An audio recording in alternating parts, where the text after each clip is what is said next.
বিসমিল্লাহির রহমানির রহিম। আলহামদুলিল্লাহ। ইলমুস সরফের আজকের ক্লাসে আমরা বাহাজ নাহি হাজের মারুফ বা নুনে খফিফা বানানোর নিয়ম ও অর্থ করার পদ্ধতি শিখব। নাহি হাজের মারুফ বা নুনে খফিফা বানাতে হয় নাহি হাজের মারুফ থেকে। এজন্য আমি নাহি হাজের মারুফের ৬টি সিগা একত্রিত করেছি। লা তাফআল, লা তাফআলা, লা তাফআলু, লা তাফআলি, লা তাফআলা, লা তাফআলনা। আর আমরা জানি নুনে খফিফা ওই ৬ সিগায় ব্যবহার হয় না যে ৬ সিগা নুনে সাকিলার পূর্বে আলিফ ছিল।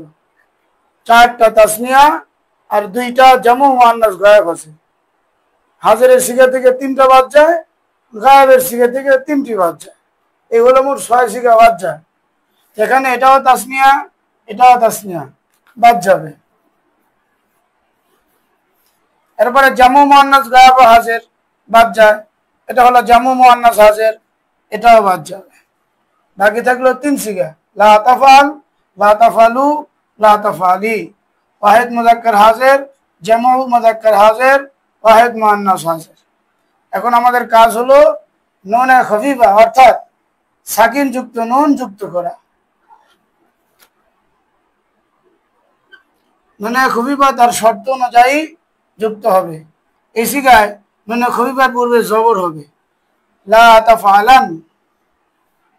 এই সিগায় নুনে খফিফা যুক্ত হবে, বাকি তার পূর্বে আলিফে ফাসিলা এবং ওয়াও বিলুপ্ত হয়ে যাবে এবং নুনে খফিফার পূর্বে জম্মা বহাল থাকবে, লা তাফআলুন। এই সিগায় ইয়া বিলুপ্ত হয়ে যাবে এবং নুনে খফিফার পূর্বে জের বহাল থাকবে, লা তাফআলিন। তাহলে হলো কি লা তাফআলান, লা তাফআলুন, লা তাফআলিন। ওয়াহিদ মুযাক্কার হাজির, জামু মুযাক্কার হাজির, ওয়াহিদ মুআন্নাস হাজির। এর অর্থ হবে কি নিশ্চয় তুমি একজন পুরুষ, করো না। নিশ্চয় তোমরা সকল পুরুষ, করো না।